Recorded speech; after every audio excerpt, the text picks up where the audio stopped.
ಇನ್ನು CM DKShi cabinet ನಲ್ಲಿ 9 ಜಿಲ್ಲೆಗಳಿಗೆ ಮಂತ್ರಿ ಭಾಗ್ಯ ಇಲ್ಲ. ಮೇ ಬಿ ಜಿಲ್ಲಾವಾರು ಅವಕಾಶವನ್ನ ಕೊಡ್ತಾರೆ ಅಂತ ಹೇಳಲಾಗ್ತಾ ಇತ್ತು. ನೋಡಿದ್ರೆ 9 ಜಿಲ್ಲೆಗಳಿಗೆ ಮಂತ್ರಿ ಭಾಗ್ಯನೇ ಇಲ್ಲ. ಯಾವ್ಯಾವ ಜಿಲ್ಲೆಗಳು? ಕೋಲಾರ, ಚಿಕ್ಕಬಳ್ಳಾಪುರ, ಉತ್ತರ ಕನ್ನಡ, ಉಡುಪಿ, ವಿಜಯನಗರ, ಯಾದಗಿರಿ, ರಾಯಚೂರು ಜಿಲ್ಲೆಗಳ ಶಾಸಕರಿಗೆ ಮಂತ್ರಿಗಿರಿ ಇಲ್ಲ. ಗದಗ, ಕೊಡಗು ಜಿಲ್ಲೆಗಳಿಗೂ ಈ ಬಾರಿ ಸಚಿವ ಸ್ಥಾನ ಇಲ್ಲ. ಸಚಿವ ಸ್ಥಾನದ ಬದಲಿಗೆ ಸ್ಪೀಕರ್, ಡೆಪ್ಯೂಟಿ ಸ್ಪೀಕರ್ ಸ್ಥಾನವನ್ನ ಕೊಡಲಾಗುತ್ತಂತೆ. 3-4 ಜಿಲ್ಲೆಗಳಿಗೆ 2 ಸಚಿವ ಸ್ಥಾನದ ಬಂಪರ್ ಆಫರ್ ಕೊಟ್ಟಿದ್ದಾರೆ, ಬಂಪರ್ ಗಿಫ್ಟ್ ಕೊಟ್ಟಿದ್ದಾರೆ. ಸಣ್ಣ ಜಿಲ್ಲೆಗಳಾದ್ರೂ ಇಬ್ಬಿಬ್ಬರು ಶಾಸಕರಿಗೆ ಮಿನಿಸ್ಟರ್ ಭಾಗ್ಯ ಸಿಕ್ಕಿದೆ. ಕೊಪ್ಪಳ, ಮಂಡ್ಯ, ರಾಮನಗರಕ್ಕೆ ತಲಾ 2 ಮಂತ್ರಿ ಸ್ಥಾನ. ಉಡುಪಿ ಜಿಲ್ಲೆಯ 5 ಕ್ಷೇತ್ರಗಳಲ್ಲಿ ಕಾಂಗ್ರೆಸ್ ಶಾಸಕರೇ ಇಲ್ಲ.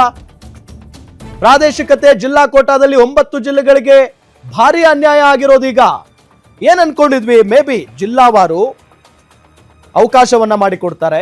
ಪ್ರತಿಯೊಂದು ಜಿಲ್ಲೆಗಳಲ್ಲೂ ಕೂಡ ಒಬ್ಬೊಬ್ರು ಮಂತ್ರಿಗಳು ಇದ್ದೇ ಇರ್ತಾರೆ ಅಂತ ಹೇಳಲಾಗ್ತಾ ಇತ್ತು.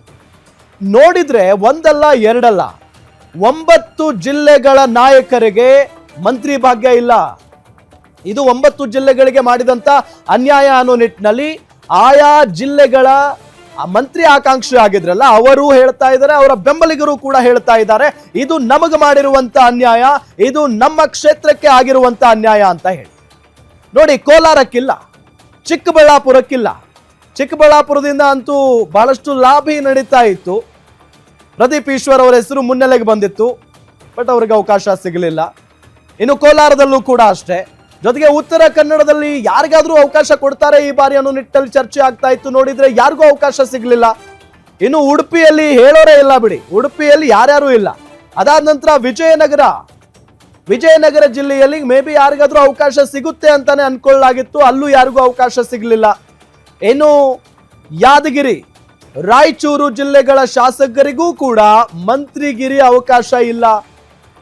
ಈ ಬಾರಿ ಕಲ್ಯಾಣ ಕರ್ನಾಟಕ ಭಾಗದಲ್ಲಿ ಮಳೆ ಇಲ್ಲ, ಬರದ ವಾತಾವರಣ ಇದೆ, ಸಾಕಷ್ಟು ಸಮಸ್ಯೆಗಳಿದ್ದಾವೆ. ಆ ನಿಟ್ಟಿನಲ್ಲಿ ಯಾದಗಿರಿ ಮತ್ತು ರಾಯಚೂರು ಆಗಿರ್ಬೋದು, ವಿಜಯನಗರ ಆಗಿರ್ಬೋದು, ಈ ಜಿಲ್ಲೆಗಳಲ್ಲಿ ಯಾರಿಗಾದ್ರೂ ಒಬ್ಬರಿಗೆ ಅವಕಾಶವನ್ನ ಮಾಡಿಕೊಟ್ಟಿದ್ರೆ ಬಹಳ ಒಳ್ಳೇದಾಗ್ತಾ ಇತ್ತೋ ಏನೋ ಗೊತ್ತಿಲ್ಲ.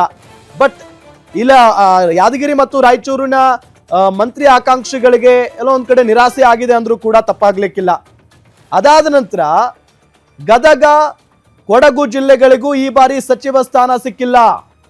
ಗದಗ ಜಿಲ್ಲೆಗೂ ಕೊಟ್ಟಿಲ್ಲ, ಕೊಡಗು ಜಿಲ್ಲೆಗೂ ಕೂಡ ಕೊಟ್ಟಿಲ್ಲ. ಯಾಕೆ ಈ ರೀತಿಯಾಗಿ ಅನ್ಯಾಯ ಆಯಿತು ಅಂತ ಹೇಳಿ ಅಲ್ಲಿನ ಶಾಸಕರುಗಳು ಪ್ರಶ್ನೆ ಮಾಡ್ತಾ ಇದ್ದಾರೆ.